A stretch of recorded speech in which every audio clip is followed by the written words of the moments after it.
En fait, ça fait plusieurs mois, hein, et j'ai envie de dire plusieurs années qu'on a des revendications qu'on n'est pas entendues au niveau des gouvernements.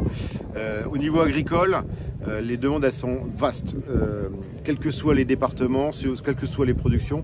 Vous l'avez entendu, hein, c'est 120 revendications. Nous, dans le département, il y a des revendications qui sont fortes autour des stops aux interdictions où il n'y a pas de solution. Parce que nous, on a quand même vocation à produire une alimentation en quantité et surtout en qualité. Et aujourd'hui, on a fait la preuve qu'on savait le faire. Et pourquoi encore nous mettre des contraintes supplémentaires alors qu'on autorise des produits qui sont totalement sans normes?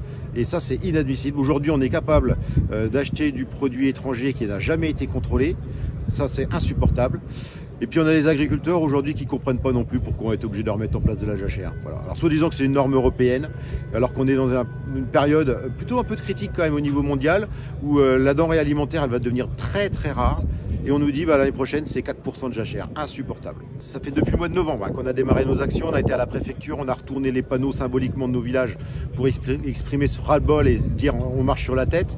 Aujourd'hui, on veut vraiment faire monter aussi la pression et avec nos autres collègues des autres départements, une volonté de ne pas trop embêter la population. Aujourd'hui, 80% de la population nous soutient.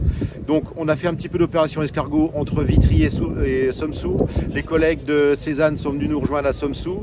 Là, aujourd'hui, à l'instant T, on est près de 200 à être présents sur ce site-là. Les collègues de Reims ont pris la direction de Châlons et se sont arrêtés au rond-point de Livry-Louvercy. Et les collègues de Châlons ont rejoint leurs collègues de Reims sur ce fameux rond-point, en espérant embêter le moins possible la population, les consommateurs qui nous soutiennent, et encore une fois merci, et pour faire comprendre au gouvernement. Aujourd'hui, nous, dans le département, c'est plus de 400 tracteurs qui ont été mobilisés en 2 jours. Si Attal, notre Premier ministre, ne répond pas à nos attentes ce soir, je pense que semaine prochaine, on monte à Paris. Et on a déjà compté ici plus de 400 tracteurs.